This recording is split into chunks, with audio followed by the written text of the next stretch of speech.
Back here with my guest, Chase Spears, retired Army major, contributor here to the show. He's all over social media, all over Substack, Real Clear Defense, AmericanMind.org. He writes everywhere. I don't know how he has the time to do so, but nonetheless, Chase, let's get back to the conversation.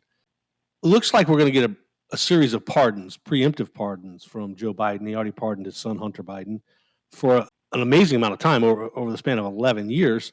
I look at that as an admission of guilt.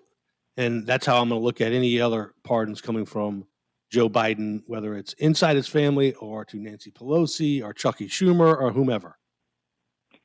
This is something that should have the deep concern of every American Christian. Of course, we saw the Hunter Biden pardon, and what was very unique about that was not only was Joe Biden pardoning for him for crimes that he had committed, crimes that he had admitted to, had pled guilty to, had written about in his book, crimes that were being prosecuted under Biden's own Attorney General, Merrick Garland, but he pardoned him over an 11-year period for crimes that he may have committed.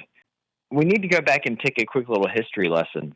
The reason the founders gave the president the power of pardon is because it was understood, even with a justice system as well-designed as ours, it is still a justice system of human beings, and human beings will make mistakes, and human beings will carry out injustices. And our founders were not blind to that.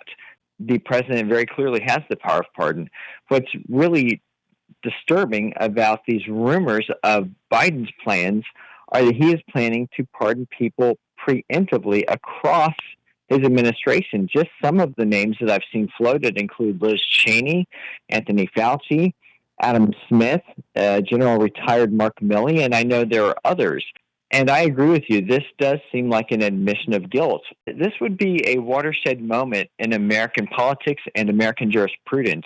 We look back to when President Ford preemptively pardoned President Nixon. That was a preemptive pardon, but there was no benefit to President Ford in that. That was a move that he was doing to try to preserve the appearance of integrity of the office of the president. And historians have said that was the right call, and we as Americans have generally agreed that that was the right thing to do. This is entirely different. This is a president bringing in his officials that have carried out a series of unlawful actions across his administration, have carried out lawfare. General Milley carried out literal treason. And he's saying, I may go ahead and pardon them even if they're not charged, ensure that they never have to face any accountability. That would be a significant move in transforming top American leadership from their so-called democracy into oligarchy, to where if you are part of the ruling class, you never can be held accountable. And it reeks of Soviet Union tactics. And this is something we need to be making a lot of noise about this and say, and repeat back to Joe Biden his own words, nobody is above the law.